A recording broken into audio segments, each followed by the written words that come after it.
In this video, I'll tell you how you can find more people to play war games with by joining, or maybe even starting, a wargaming club.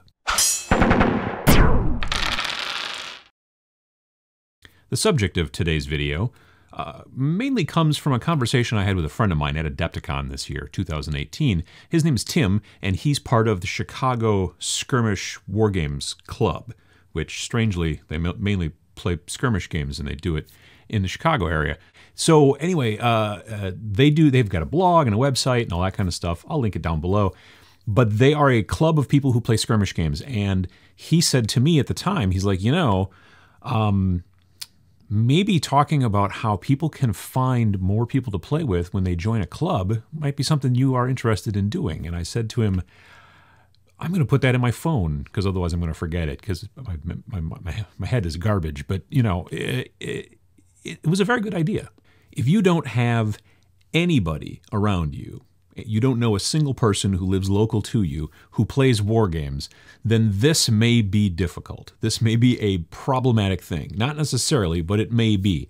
If you don't know anybody and you don't know of any clubs and you've decided, all right, I'm going to start my own, that's cool, except for the fact that if, again, you don't know anybody, it might take some time. You'll have to be patient.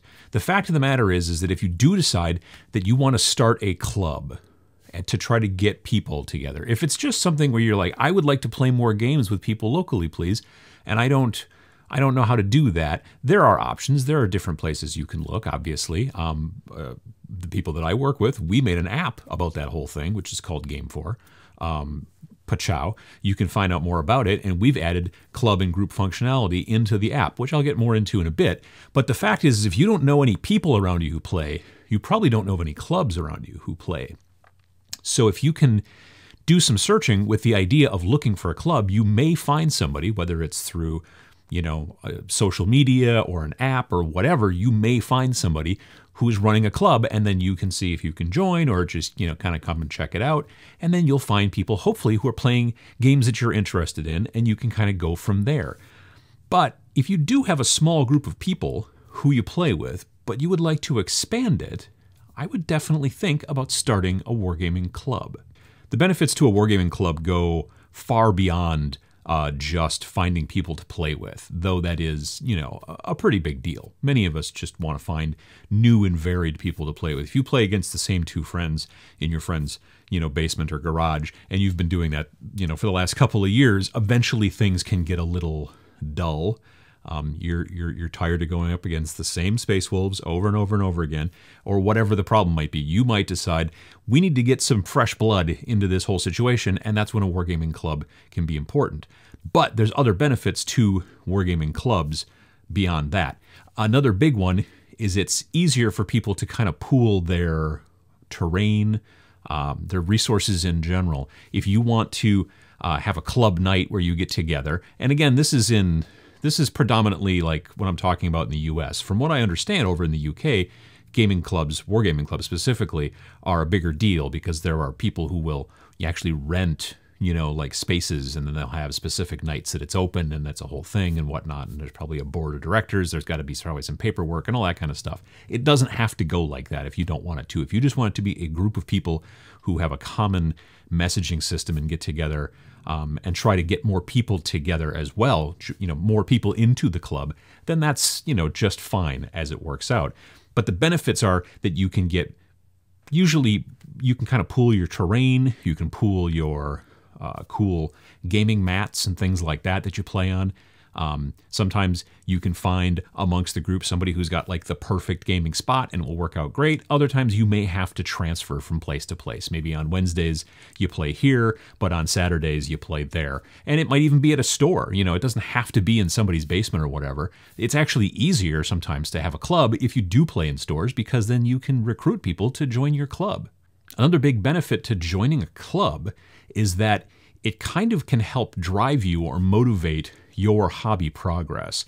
If you've got nobody that you really work with on a one-to-one basis too frequently when you play games and things like that, if you're just kind of building and playing because you enjoy it, or by yourself maybe, or maybe you've got one other friend, if that person's not really in the mood to hobby and hasn't been doing much, just been watching TV, playing video games or whatever, that's a little difficult for you then to kind of get engaged and go that direction. But if you've got a whole group of people, and let's say you've got some sort of forum or whatever you're going to use for communication back and forth amongst the group, and someone's posting pictures of the cool new terrain they built for the club, and this person posts pictures of the cool new, unit they're adding to their army or whatever, that can help drive you and get you more interested to kind of get things together and show the rest of your club members like what you're working on, what you're doing.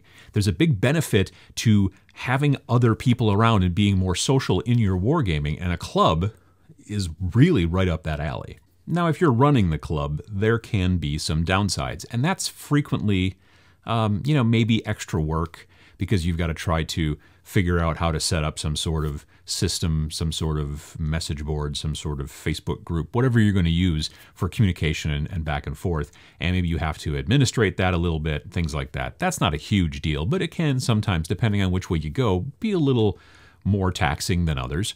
And then there's frequently, other behind the scenes things. If you've got a website, well, you got to make sure that you've got the hosting paid for. You got to make sure you got your username or your URL and all that kind of stuff, paid for. There's little things like that if you're running the club that you kind of have to keep track of, but it's not a second job unless it's a humongous club. I mean, like a really big club.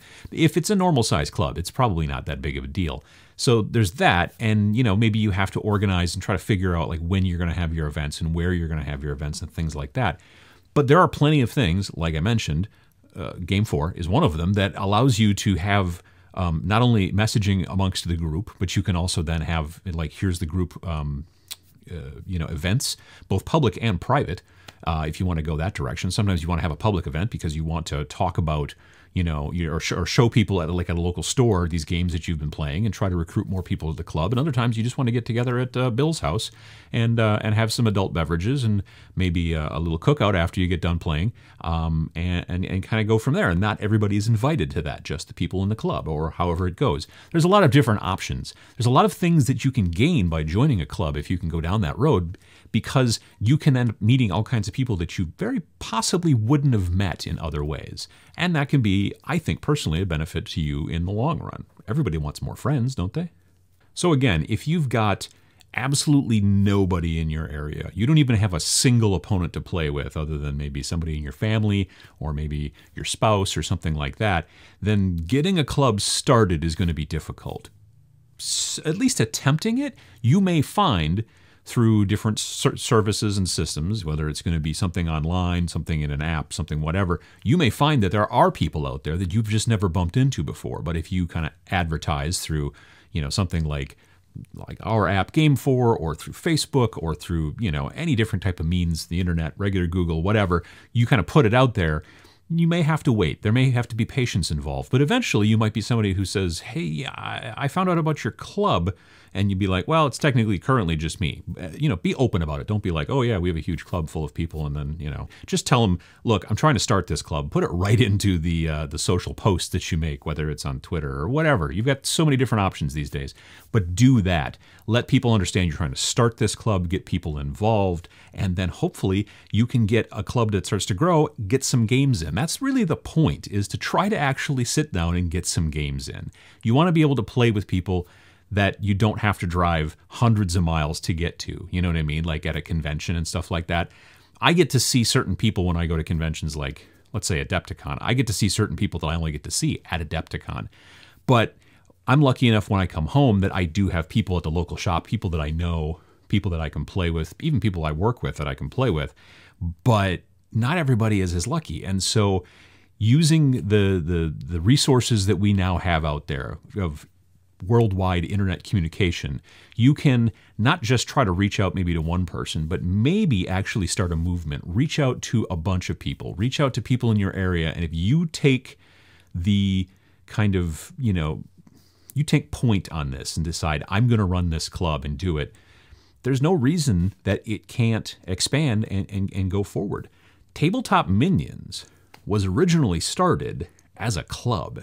I started Tabletop Minions way before it was a YouTube channel, back in late 2009, early 2010. I started the channel as basically a place to put videos from our club meetings, and where, you know, different people would explain what was going on. You know, like different things would, you know, like we would have one meeting was about, we talked about primer and what you do with it. One meeting we talked about pre-painted miniatures and the pros and cons. This was the proto Tabletop Minions channel that it turned into. The problem was that I was the only one pretty much who was doing the presentations, which was fine. But, you know, and it doesn't always work. In this particular situation, the Wargaming Club never really completely took off, partially because I kind of transitioned and started doing stuff for Beasts of War and doing, you know, videos for them. And then in 2013, I started this channel.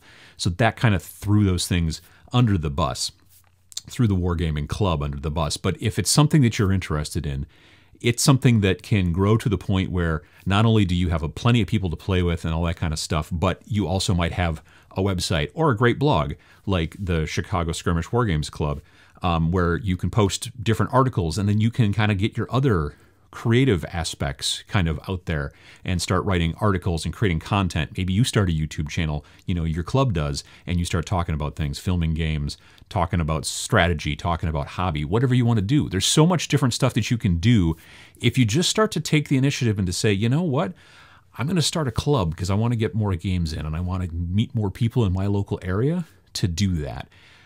Clubs are a great way to really kind of rekindle if you've started to lose some of your hobby fire, and to, like I've said again and again, just to get more games in.